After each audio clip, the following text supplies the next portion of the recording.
জয়গুরু। দীক্ষা নিলে জানিস মনে ইষ্টভীতি করতেই হয়, ইষ্টভীতিবিহীন দীক্ষা কভু কিরে চেতন রয়। এই যে ঠাকুর বললেন দীক্ষা নিলে জানিস মনে ইষ্টভীতি করতে হয়। কেন ইষ্টভীতিটা করব? ইষ্টভীতি মানে আমাদের অনেকের প্রশ্ন থাকে, এটা একটা পয়সা, পয়সা দিয়ে কি ইষ্ট সেবা হয়? আমার যদি কিছু না থাকে, আমি একটা ফুল দিয়েও তো ইষ্টভীতি করতে পারি, আমি জল দিয়েও করতে পারি। কিন্তু আমাদের এখন যা মানুষের পরিস্থিতি, আমাদের কিছু না কিছু অর্ঘ্য আমাদের দিতে হয়। এই অর্ঘ্যটা হচ্ছে একটা কিছু উপকরণ।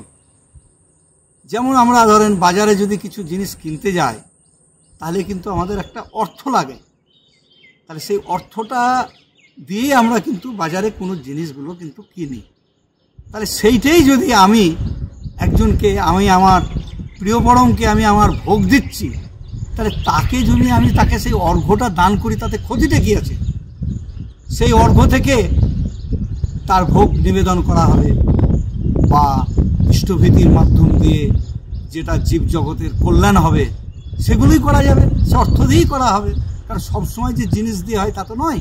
আমি হয়তো এখান থেকে একটা কোথাও যাব, কোনো জায়গায় আমি ঠাকুরের ভোগ দিব, বা কোনো একটা ইষ্টকর্ম করব, অর্থাৎ ভালো কর্ম করব, সেখানে তো আমার সেই অ্যাপিয়ারটা নাগুলো নিয়ে গিয়ে আমি যদি কেবল এগুলো নিয়ে যাই, অর্থগুলো নিয়ে যাই, সেখানে সেগুলো কিনতে পারবো, তাহলে সেই একই অবস্থাটা তো না হলো। তাহলে আমাদের এই ইষ্টভীতিটা মাধ্যম দিয়ে আমাদের তার সঙ্গে আমাদের একটা সংযোগ তৈরি হয়। তার মাধ্যমে আমাদের নাম ধ্যান হচ্ছে, সমস্ত কিছু হচ্ছে, ইষ্টের আমাদের নাম ধ্যান হচ্ছে, সমস্ত কিছু হচ্ছে।